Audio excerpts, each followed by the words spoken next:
Olá para todo mundo que esperando, já aguardando o Ismael Silva, que vai ser o primeiro convidado aí da série Por Dentro da Criação. O pessoal vai chegando.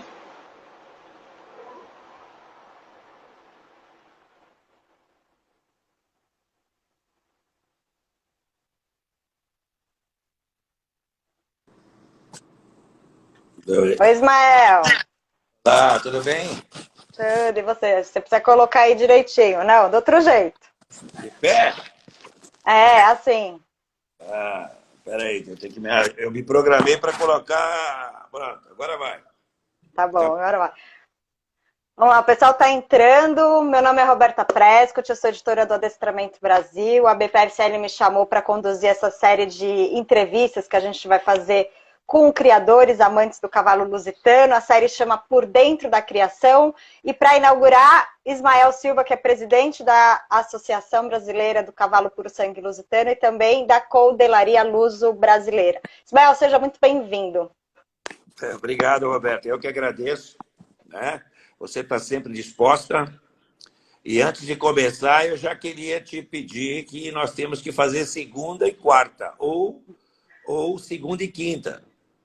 Vamos acertar isso com todos os criadores, né? Para a gente conseguir aí ter a agenda e a gente vai sempre divulgando a agenda com antecedência na página da BPSL para todo mundo ficar ligado. Mas pela lista que eu já tenho, porque assim, quando as coisas vão acontecendo, a gente vai fluindo, né? Primeiramente, eu quero dar boa noite para todos os criadores, amigos que estão aí conectados, né? Já temos aí um número bastante expressivo de pessoas conectadas, e não só do Brasil, mas como do exterior também. Porque essa ideia surgiu do André Crespo, ele fez um contato comigo e sugeriu. E na hora eu topei. E em seguida eu já falei com você e você topou. Então, assim, as coisas foram andando muito rápido. E automaticamente eu acredito que isso vai ser um grande sucesso, porque eu contactei já algumas pessoas do Brasil, já tem uma lista imensa do Brasil, porque aí eu estou tentando coordenar de acordo com o tempo, a antiguidade, pessoas que existe realmente coisas para acrescentar aos demais, né, aos mais novos. A associação está indo muito bem. Só essa semana, 8 novos associados, né? Uma coisa incrível. E estamos voltando aos velhos tempos, né? Muita procura do cavalo lusitano. Está tendo dificuldade de encontrar cavalos no mercado, porque teve uma redução muito grande na criação, mas automaticamente a qualidade também subiu. Então, eu contactei, só concluindo, eu contactei alguns amigos do exterior. Então, eu já tenho agendado o Vasco Freire, que não podia ficar fora disso, já deu parecer que ok. O Manuel Braga, o Antônio Vicente e também o Rui Oliveira, que é um grande entusiasta do cavalo lusitano em Portugal. E tem outros que eu já fiz o convite, e automaticamente já aceitaram a pronta, né? Aí eu vou ver se a gente consegue fazer 2 vezes por semana. Legal, e vamos deixar só para todo mundo saber que a gente vai divulgando isso. Na próxima quarta já tem agendado o José Vitor Oliva e na outra, no dia 3 de março, o José Carlos Garcia Ucal, tá? Para todo mundo saber. E aí os que a gente for conseguindo aí na segunda e na quarta, a gente deixa todo mundo antenado aí, por dentro da programação, ok? Eu tenho aqui 20 e poucos nomes para te passar. O que eu gostaria Perfeito. é que se nós conseguíssemos fazer 2 vezes por semana, nós faríamos 3 brasileiros e um estrangeiro. 3 brasileiros e um estrangeiro. Eu acho que ficaria ótimo e nós conseguiríamos, até o final do ano, passar todo mundo por aqui. Combinado.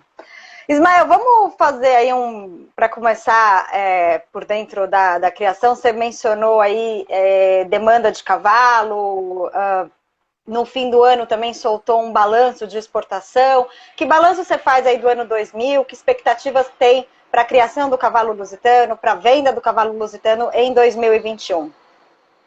Olha, o cavalo lusitano é sempre surpreendente, né? Passam-se os homens e eles continuam aí. Então ele é superior a tudo. A raça lusitana é superior a tudo. Nós estamos já aí há 25 anos nisso e eu já vi muitas coisas. Eu vi o cavalo lusitano tendo 520 numa pista na época da presidência do Zé Vitor, né, do nosso conselho, que era uma coisa muito forte. E tivemos também aí com 30. E hoje nós estamos com 200. É a mesma coisa que aconteceu no adestramento. O adestramento, quando nós assumimos, tinha 18. E eu e a Roberta Paz começamos a inventar algumas modas e as coisas começaram a funcionar e hoje nós temos aí 150 no adestramento. Hoje existe uma grande procura do cavalo lusitano. Eu mesmo posso dizer, eu não tenho um animal para vender. Ontem, a semana passada, eu vendi do sábado, eu vendi um potro de 3 dias de vida. Para onde? Para cá ou para fora? Para cá e para um criador que foi presidente durante 8 anos. Né? O Cal e o Zé comprou um macho montado, que era o último que eu tinha, e comprou um potro de 3 dias de vida. Com quantos cavalos você tem hoje? Você está hoje? Fala um pouquinho da sua criação. Eu cheguei a ter 384, para ser exato. Hoje eu tenho 48 animais na minha propriedade. Sendo que de mamando a caducando, né? Quer dizer, de pequenos até mais idade. E assim, falando um pouquinho da raça, a gente já fiz até algumas matérias para o Adestramento Brasil, falando da evolução, da procura. O que você vê hoje que está sendo mais usado? Onde que os criadores estão focando? É no adestramento, é em outras modalidades? Tem que pensar holisticamente também para essa versatilidade do cavalo? Olha, o criador ele tem que ter de cada 10 cavalos nascidos no Brasil, pelas exigências do mercado internacional, que cada dia se torna mais exigente. Antigamente nós fazíamos 26 poses, aí passou para 52, aí faz agora o dorso, faz cabeça, faz orelha, faz rabo, faz tudo, quer dizer, é uma loucura. Então, cada vez mais o mercado está mais exigente para o mercado internacional. Então, cada 10 cavalos que nascem, 8 cavalos não passam nesse crivo internacional. É muito difícil passar. E, automaticamente, sobra-se 2. O que tem que se fazer com o outro? É criar a modalidade que todas as pessoas possam consumir, que é o passeio, né, que nós éramos fortíssimos nisso, né? Há 20 anos atrás, uma cavalgada tinha 40 lusitanos e tinha 2 manga-largo, ou 2, outra raça, campolinas. Hoje é o contrário. Hoje é o contrário. Por quê? Porque eletizou muito o cavalo lusitano. Né? O cavalo lusitano se tornou uma coisa, uma beldade, uma coisa que era impossível as pessoas normais adquirir. Então teve que cair, chegar na situação que ele chegou, e agora realmente está trilhando um caminho que tem o cavalo lusitano de 5 mil e tem o de $1 milhão de dólares. Tudo é questão de ponto de vista. Né? Precisa ver com as pessoas quando vai comprar um cavalo, para que ela quer o cavalo? Ela quer para passeio, ela quer para alta performance, ela quer para um cavalo atleta. Então, as exigências são diferentes. Né? Tá chegando pergunta aqui, quem quiser fazer pode usar a caixinha de comentários que eu consigo ler, vem bem pequenininho, mas dá. Com toda a sua experiência, se fosse começar hoje, o que faria diferente na sua criação?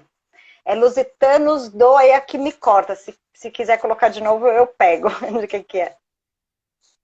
O que eu faria diferente? Se fosse começar hoje. Eu começaria vendo as melhores éguas, e vendo o que ela produziu, as éguas. Não no impulso. Né? E pode acreditar numa coisa. Você não vai encontrar nenhum cavalo bom barato. Isso é o primeiro ponto.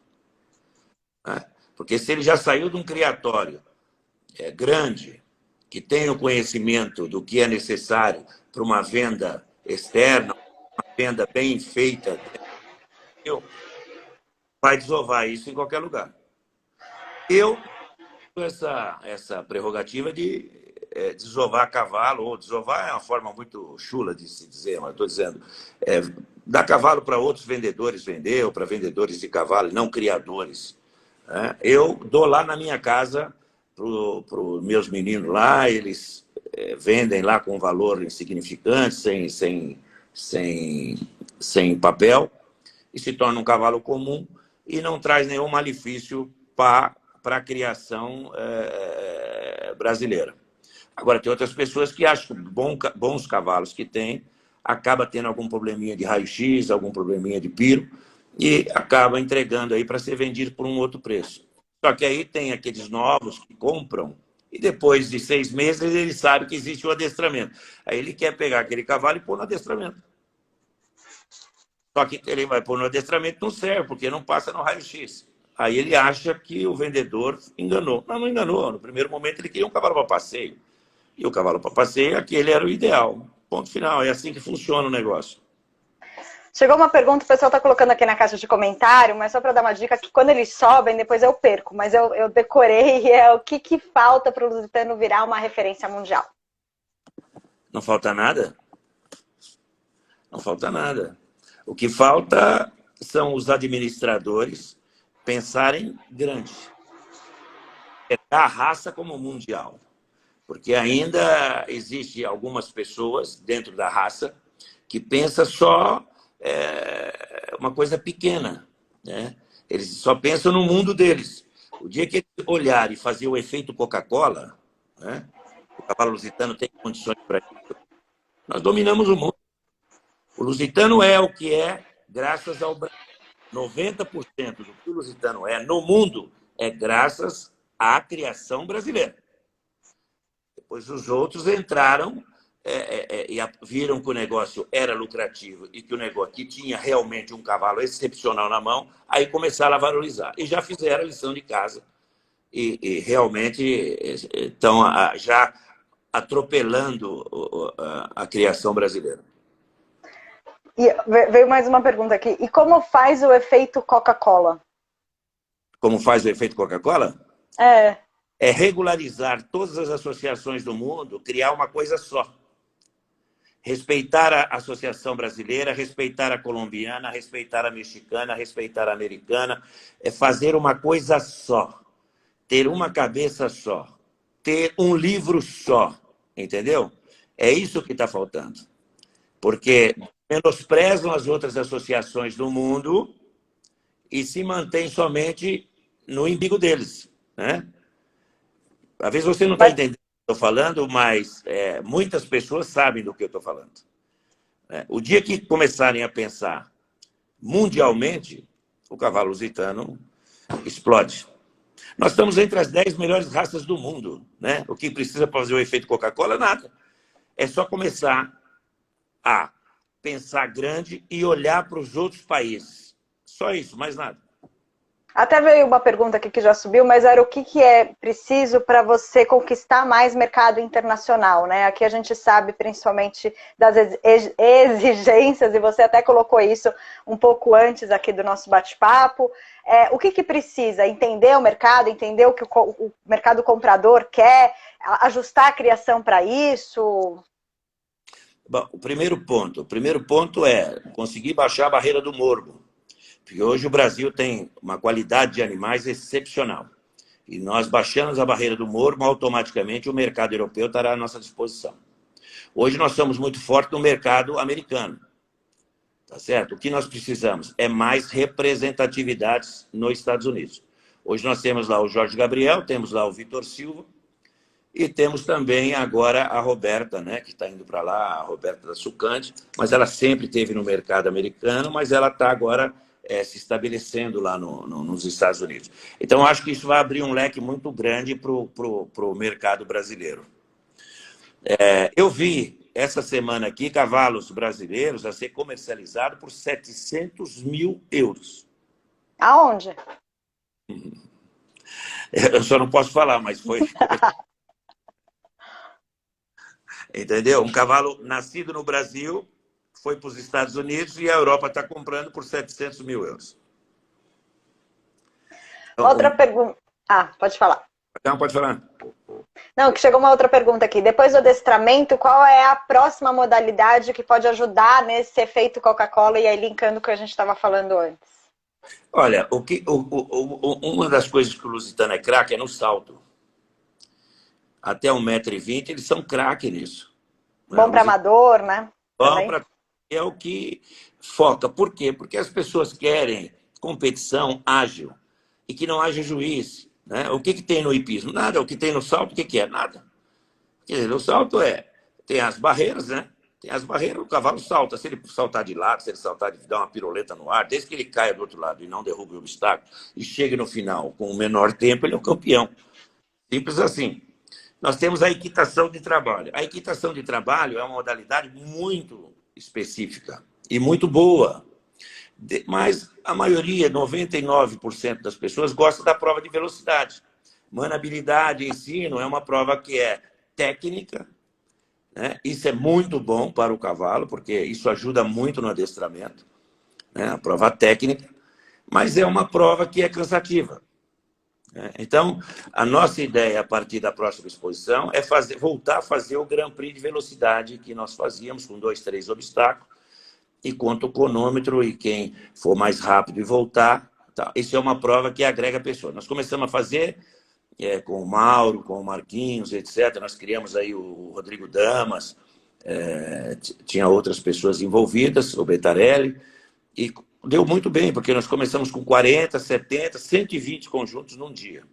Né? Inclusive, até numa exposição, nós tivemos que interromper porque ultrapassou o horário de inscrição.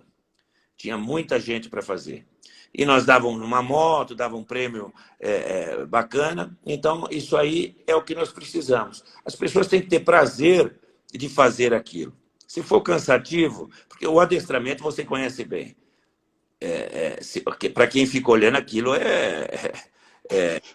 tem que entender. Porque se não entender, você não consegue.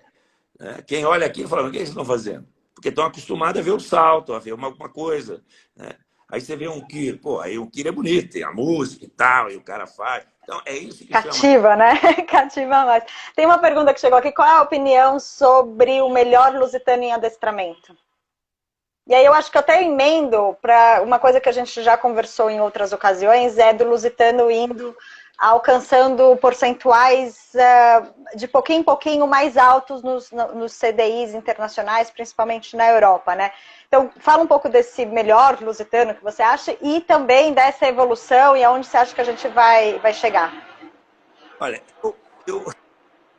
é que assim, cavalo, todos têm gosta do estilo. Eu gosto muito do Jasmim, gosto do Equador, gosto do Escorial, né? Gosto do Oberon. Existem vários animais que estão... O Hussein do Vitor é espetacular. Né? Para quem conheceu Portugal, que era o auge da época, né? Inclusive essa semana aí o Cal e o Vitor fizeram uma coisa fantástica que foi doou o cavalo aí aos criadores, né? E os criadores se apaixonaram, já levaram. Tem aí vários, estão tudo entusiasmados com Portugal. Então, assim, existem vários animais hoje, mas eu acredito que um animal que, pelo que tem demonstrado que houve os nascimentos agora, e alguns filhos que eu vi, o Jasmim Plus é uma coisa extraordinária. Eu vi ele sendo trabalhado pela Maria Caetano e eu fiquei impressionado de ver a mecânica e a movimentação do animal. Falando um pouquinho, você tinha mencionado aí da equitação de trabalho, de tentar fazer um Grand Prix na próxima exposição. Ano passado, todas as provas foram muito comprometidas por causa da pandemia. Vocês iam fazer agora no Guarujá em maio, passou para Tatuí. Explica um pouco quais são os planos da associação para esse ano, o que vocês vão fazer? Ia ter um CDI, não vai ter mais, o CAN, vai ser em Tatuí, está confirmado? Fala um pouquinho daí do que as pessoas podem esperar e também se vai ser um evento reunindo não só adestramento, mas equitação de trabalho e talvez outra modalidade, se tiver. Só lembrando, essa semana nós fomos eleitos no IBEC. Tá, você está no Conselho de Administração e já foi eleita a presidência também do IBEC, que está tentando se movimentar para ver se resolve a questão do mormo também no Tá. Brasil, que é algo que também está sendo escalado, mas inclusive politicamente, né? Eu fui convidado a ser o vice do IBEC, junto com o Caco. Aí, no estatuto, não previa o vice. Então, eu falei, então, tá tudo certo, fica aí o Caco fica na presidência, que eu acho, o Rossito, e eu acho que isso é uma grande força para o brasileiro. Entendeu?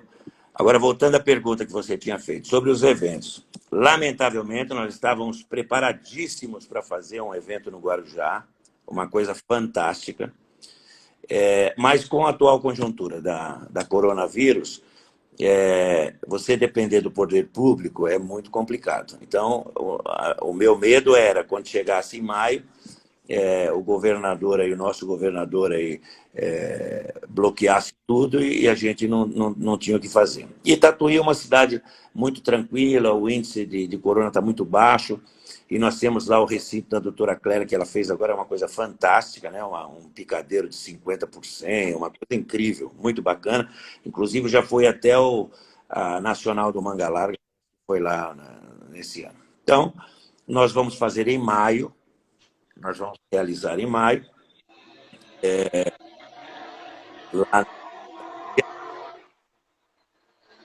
Nós cancelamos o CDI e o CAN, por quê? Por dois motivos, né? E eu vou falar os dois motivos. O primeiro motivo é que nós tínhamos dado um prazo à antiga administração da CBH para nos dar o nome dos juízes, e automaticamente não deram, porque os juízes também, com a Europa toda em pandemia, ninguém quer assumir compromisso e depois não poder cumprir. Então, esse foi um dos pontos fortes. E a segunda coisa foi com a política que aconteceu aí entre a CBH e essas eleições, que acatou a CBH, da CBH que se nomearam. Nós temos dois presidentes aí em atividade e estamos aguardando aí a justiça, não é? Então, em apoio à falta contra a falta de democracia que ocorreu nessas eleições, e eu sou explícito, eu sou a favor da Bárbara, nós pedimos o cancelamento e vamos aguardar aí o resultado, né? E também a favor da Alejandra, do Rio de Janeiro, o qual eu achei uma coisa ridícula, né? Ela não ter votado, eu fiquei muito triste, muito chateado, e é uma grande amiga minha, eu comecei a levantar essa bandeira no Rio junto com ela, né? Ela foi diretora lá junto com o ex-presidente, que é um cara fantástico no Rio de Janeiro. Então, eu me senti muito mal depois dessa coisa, que eu acho que isso aí não é legal para o esporte, entendeu? Então, eu não vou fazer nada para a CBH enquanto não tiver um resultado oficial disso tudo. Então, sem CDI, sem CAN também. Mas vocês vão fazer alguma coisa no lugar? Prova de 2 dias, um dia? Qual que é o planejamento? Sim, nós acertamos aí com a federação. Nós podemos fazer a Copa BPSL, que isso não precisa de federação, não precisa de CBH, não precisa de nada. Mas nós vamos fazer um Paulistão. E O que seria? Seria aí o pessoal de São Paulo e convidar os outros estados para participar. E nós vamos dar um prêmio de R$30 mil para o adestramento. Entendeu? Então, nós vamos fazer um Paulistão. E vamos convidar os outros estados para participar. E a associação vai entrar com R$30 mil de prêmio para o adestramento. Para todo mundo ou só profissional? Não, 30 mil em todas as categorias. 2 dias de prova, um dia de prova? O que vocês estão? Fazer o negócio para valer.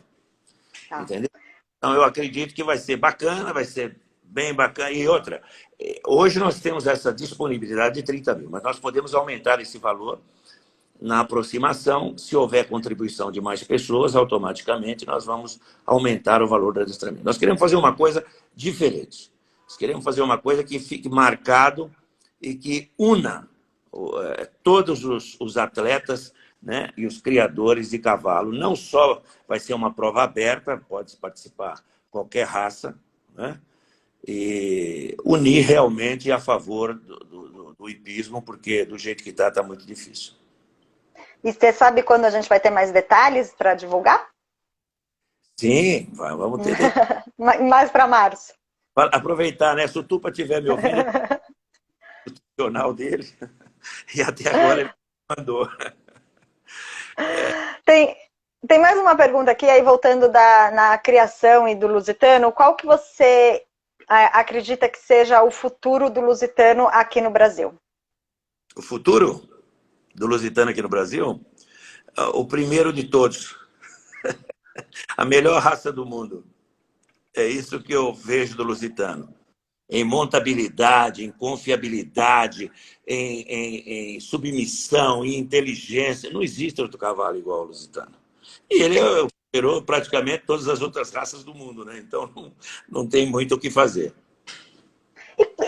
E como fomentar, né? O que fazer para ele ficar mais conhecido e aí até fora dos redutos da hípica? Porque eu acho que quem vai para as provas vê bastante lusitano competindo, até se faz levantamentos no Campeonato Paulista, no Campeonato Brasileiro, no Campeonato Estadual do Rio de Janeiro, tem bastante, mas e fora disso, né? E em outras praças também, no Nordeste, no Sul, como fomentar para levar a raça para esses lugares?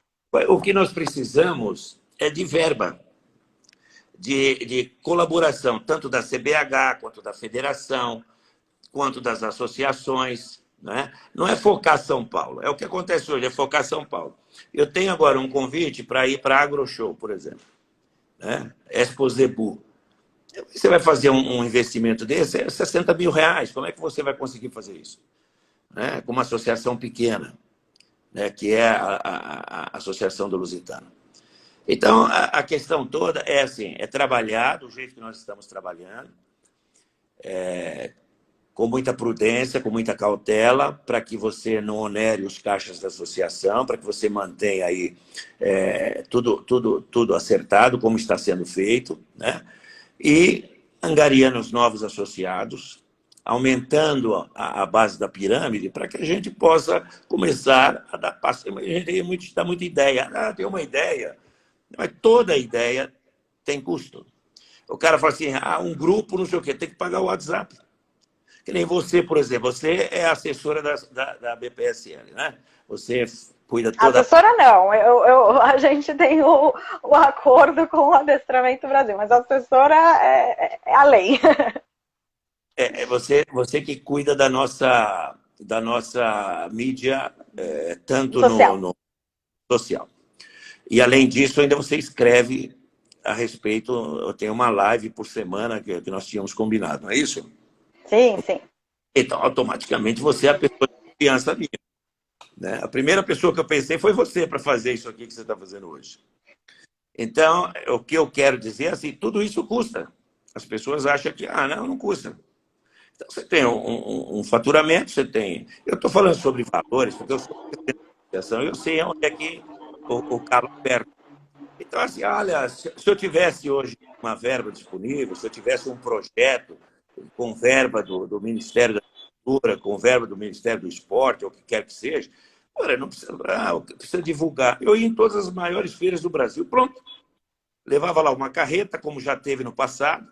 O Zé Vitor tinha uma carreta, que ele chegava lá e abria aquilo, virava um estande, botava lá uma caipirinha e tal, recebia as pessoas e ia trabalhando e divulgando a raça.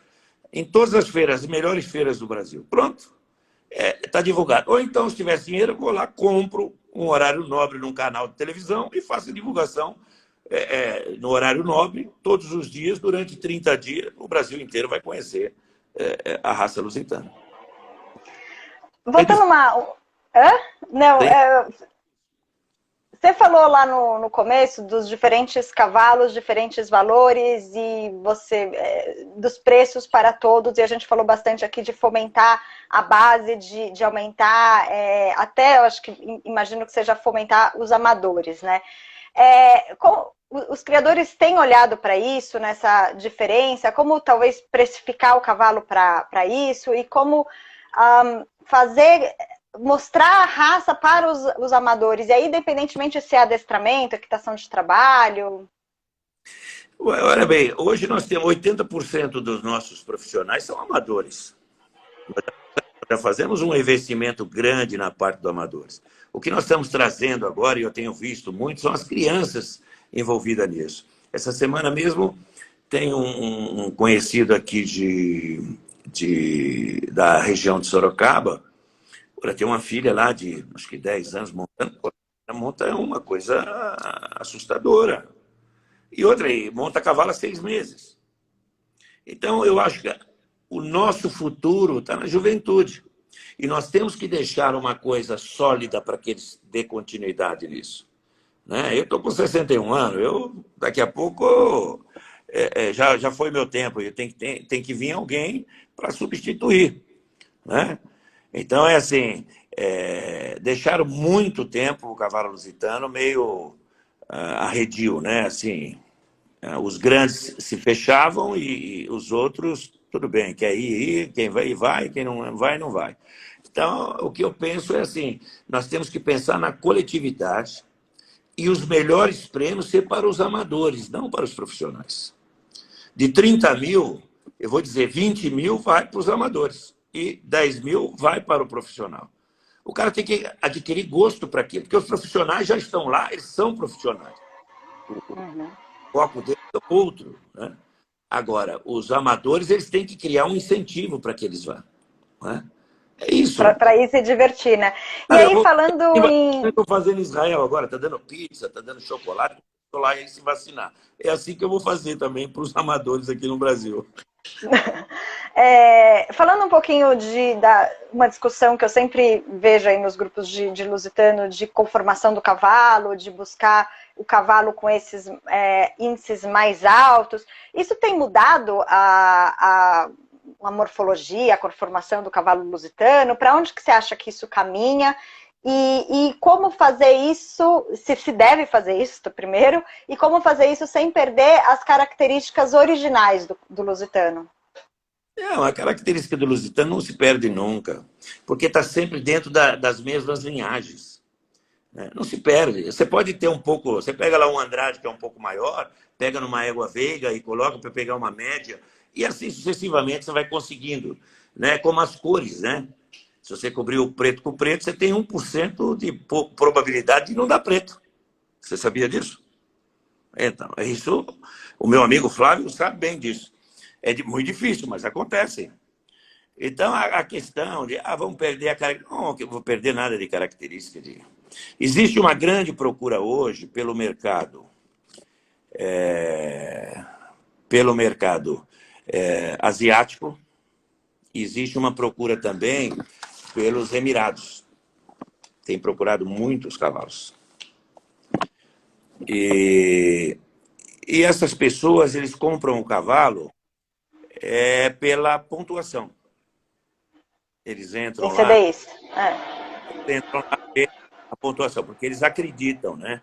Eles acreditam fielmente, como eu também acredito, que os juízes estão tolerantes, sabe? Inclusive, os nossos juízes no Brasil são muito capacitados. Eu gosto e confio em todos eles. Não só aqui no Brasil, mas como no exterior também. Então, o que nós temos conversado? Inclusive, amanhã, quinta-feira, nós temos uma live. Eu pedi uma reunião com todos os juízes brasileiros e com o superintendente também, o doutor Orfeu. Amanhã, às 15 horas, nós vamos conversar um pouco sobre esse assunto. E nós precisamos aprender a valorizar os animais. Tem pessoas que, quando olham um animal, ele fica procurando o defeito, ele não olha as qualidades. Nós temos que olhar a qualidade e melhorar as deficiências. Né? Porque eu conheço muitos animais que você acaba olhando, você fica procurando os defeitos. Você vai na casa de alguém, você fica sempre procurando os defeitos. Então, isso é uma coisa ruim, não é só... Isso é coisa do ser humano. Né? E se um cavalo tem 8 de passo, ele vai dar... eu vou dar 7. Como não tem fração, não tem fracionado, 7,5, vou dar 7. O cavalo tem 9 de galope, vou dar 8. Porque eles não querem se expor. Se o cavalo tem 8,5, eles têm que dar 9. Se o cavalo tem 7,5, ele tem que dar 8. Valorizar, porque nós demonstramos ao mundo que nós somos incapazes de criarmos um cavalo com uma nota elevada. Isso é um tiro no nosso pé, porque você fica preservando para que você não se exponha entre seus amigos, né? Porque toda vez que vai aprovar um cavalo tem que ter 3 juízes. E outra coisa, eles são soberanos. Né? Ninguém vai sair da arquibancada para ir lá falar para ele, olha, eu não concordo com isso. A nota que ele deu está dada. O que eu acho assim, não quero que faça a coisa errada. O cavalo que tem que ser reprovado, tem que ser reprovado. O cavalo que tem que ter nota baixa, tem que ter nota baixa. O cavalo que tem que ter nota alta, tem que dar o máximo. É isso que eu penso. Entendeu? Mostrar para o mundo que nós somos excepcionais criadores e estamos trabalhando em direção a um cavalo homogêneo, sem perder a característica e com muita qualidade. E é o que os jovens vêm fazendo. Eu confio nos criadores jovens. Os caras são arrojados, eles têm o ideal, tanto aqui no Brasil como em Portugal. A meninada são arrojadas. Eles cobrem os cavalos que eles querem e o pai, às vezes, não, olha, vai fugir da linha. Não, não, vamos. Então, no Brasil deu certo, porque o Brasil existe pessoas meia totalmente, como dizer, arrojados, pega um liquidificador, bota tudo lá dentro, bate, é o que vai dar, entendeu? E eu acho que isso que melhorou muito a raça. Se você pegar a raça de 20 anos atrás, o cavalo tinha 1,60 m, 1,55 m, 1,56 m. Hoje nós temos cavalo de 1 metro. Eu tenho uma égua em casa de 1,78 m.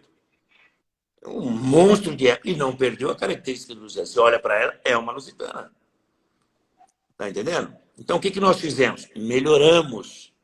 Né? Nós pegamos os Veiga, misturamos com o Andrade, pegamos os Quinas e fomos misturando aquilo tudo com jovens arrojados, corajosos. Olha, vou falar uma coisa que algumas...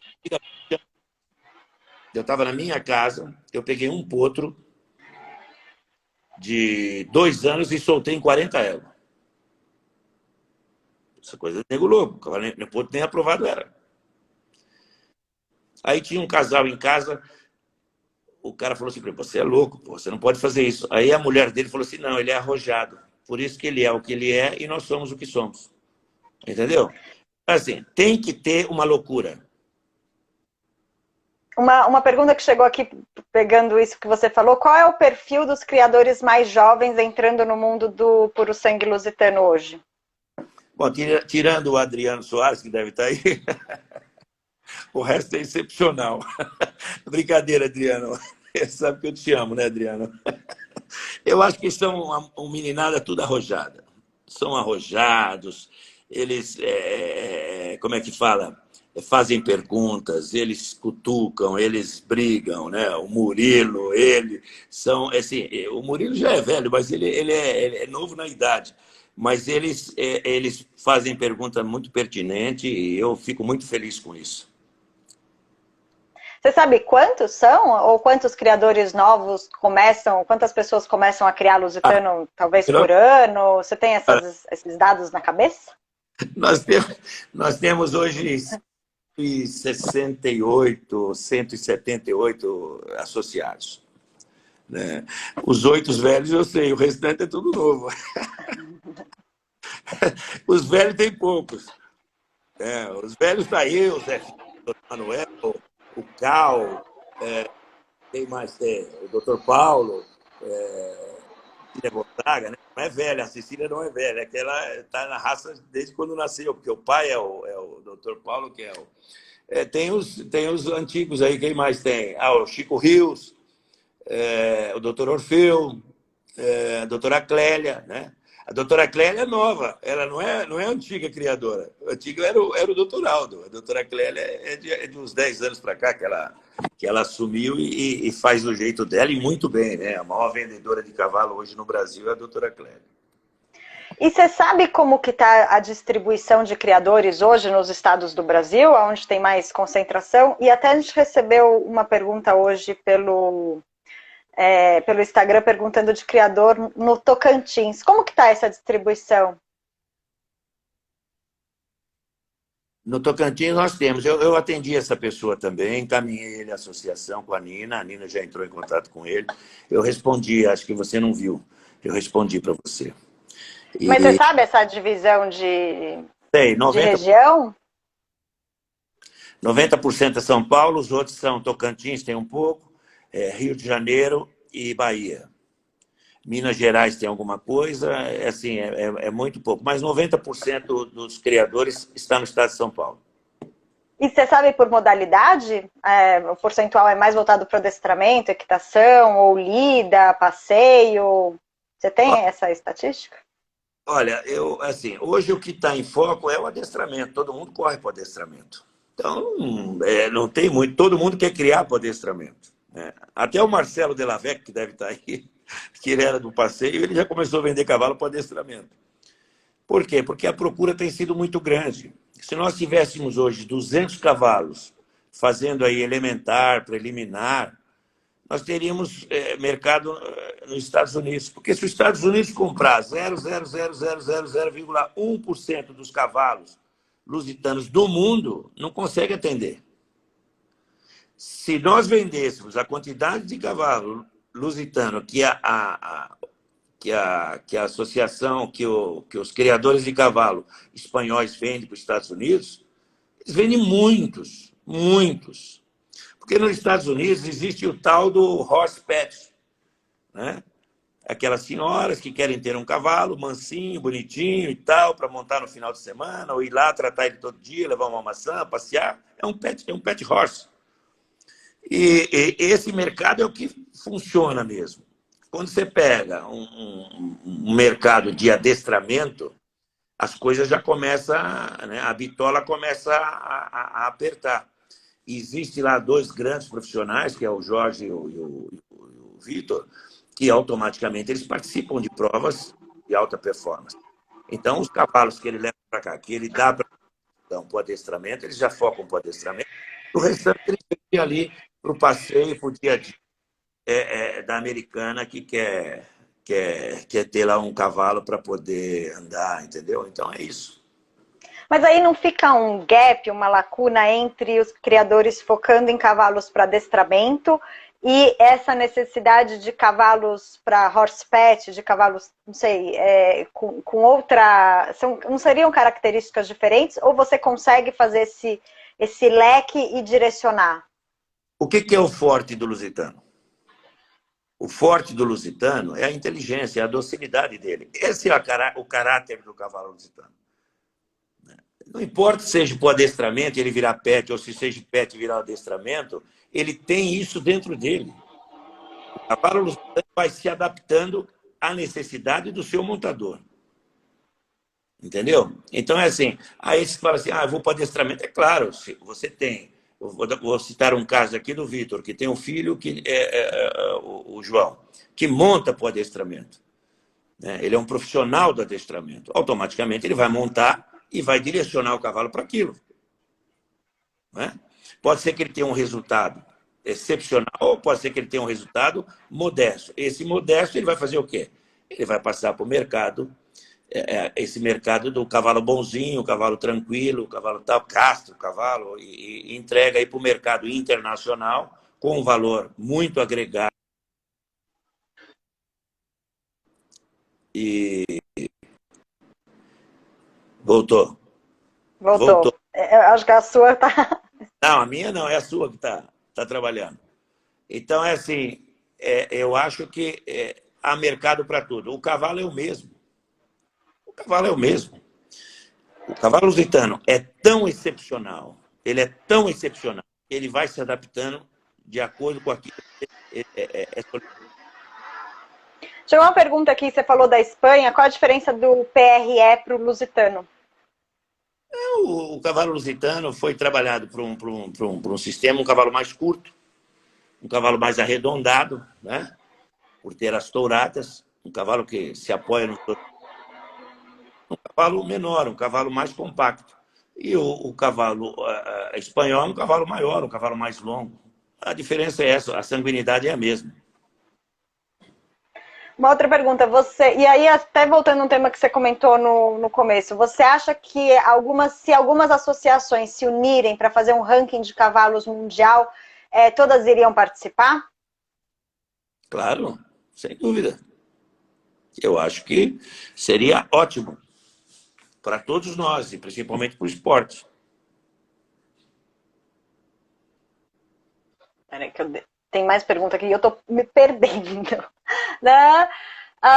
Aí tem uma que veio aqui, mas eu acho que a gente já falou, que alguns não conhecem o lusitano, como mudar isso e aumentar. Isso eu acho que a gente já colocou e deu como exemplo a cavalgada, que é algo que você até comentou no começo, que tinha muitos cavalos de cavalgada, mas pelo que eu entendi aqui do nosso papo, hoje nem é tanto o foco dos criadores, né? Mas isso acabam ficando alguns cavalos para esse objetivo, para esse fim? Muitos. Há muitos. Eu vou te dizer que 60% dos cavalos hoje que não vão se adaptando no adestramento vão para a cavalgada. Se você pegar aqui a região de Atibaia, Serra da Cantareira, a região aqui de Minas Gerais, aqui para esse lado aqui, o que tem de cavalos lusitanos em cavalgadas, né, que é inacreditável. É que as pessoas compram os cavalos e não dá seguimento, e acaba ficando no nome do criador anterior. Nós temos organizado isso, por isso mesmo que nós criamos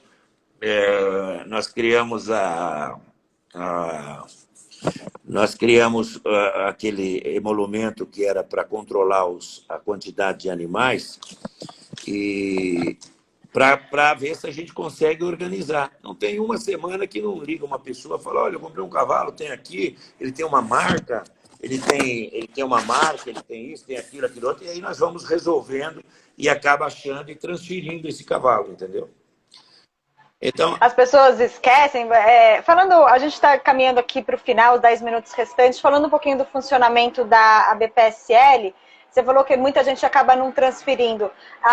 Os amadores ou os compradores, eles não têm essa percepção dessa necessidade.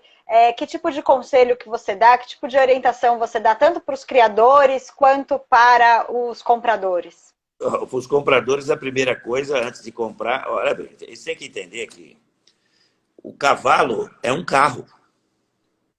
É um carro. É o mesmo documento que existe num carro.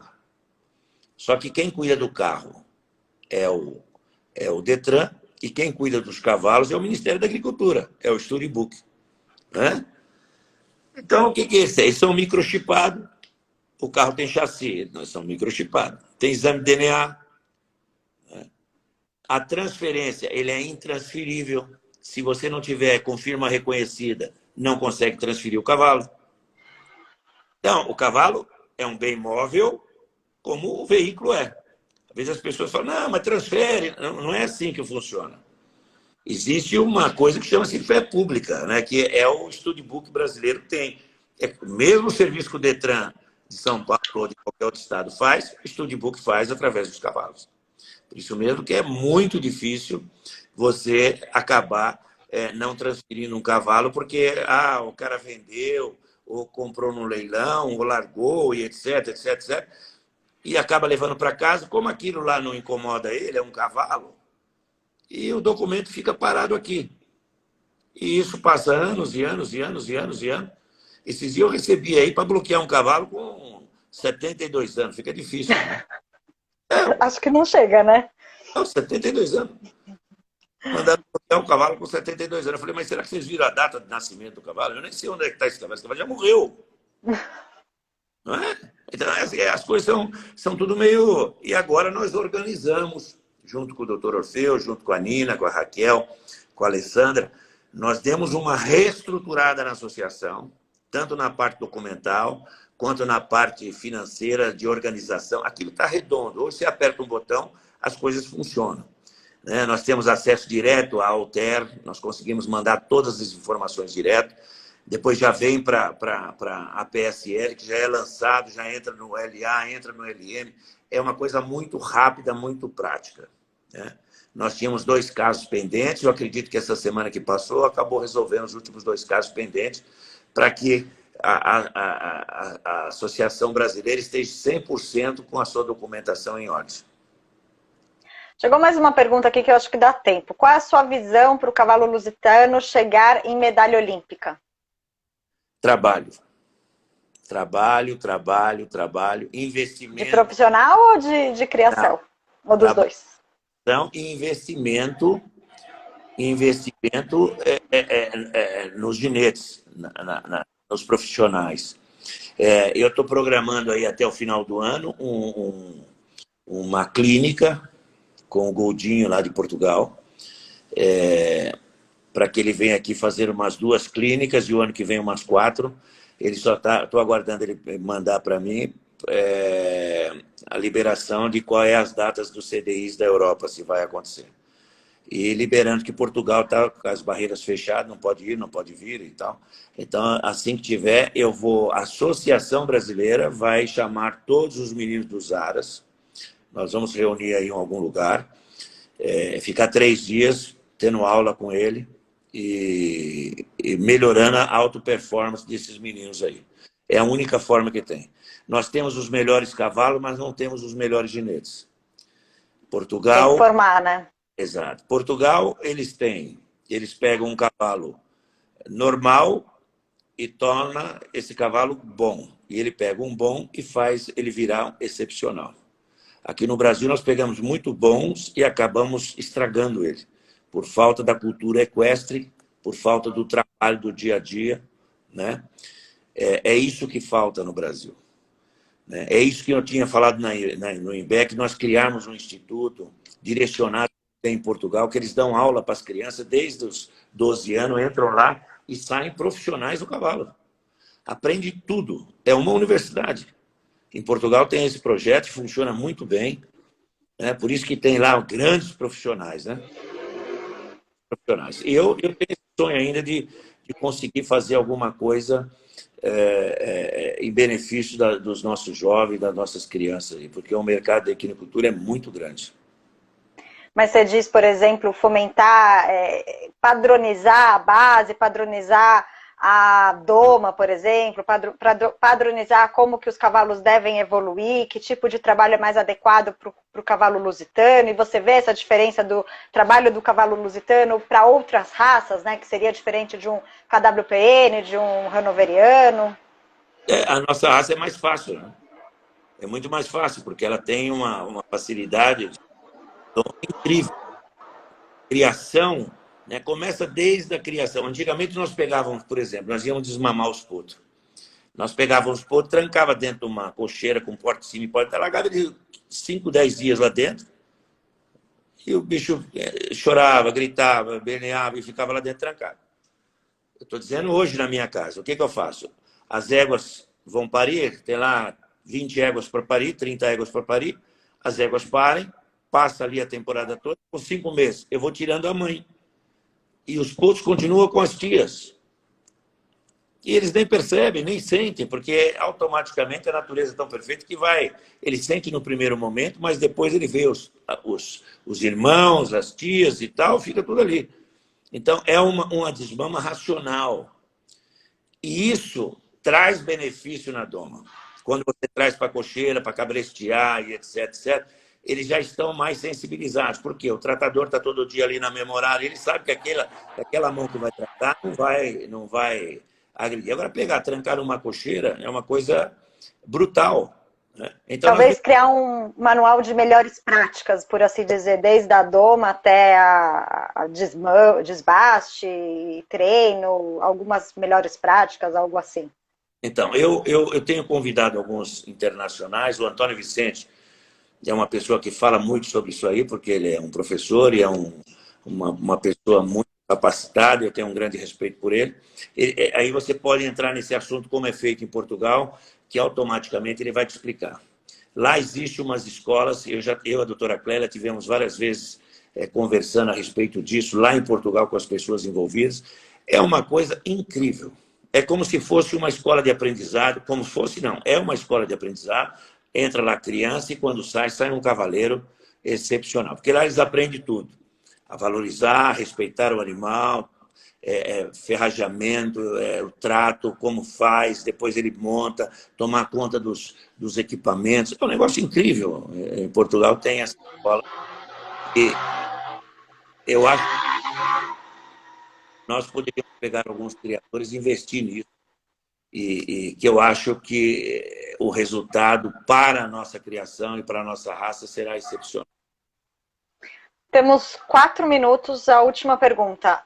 Vai voltar, a gente está indo no assunto e voltando, mas acho que está todo mundo acompanhando, né?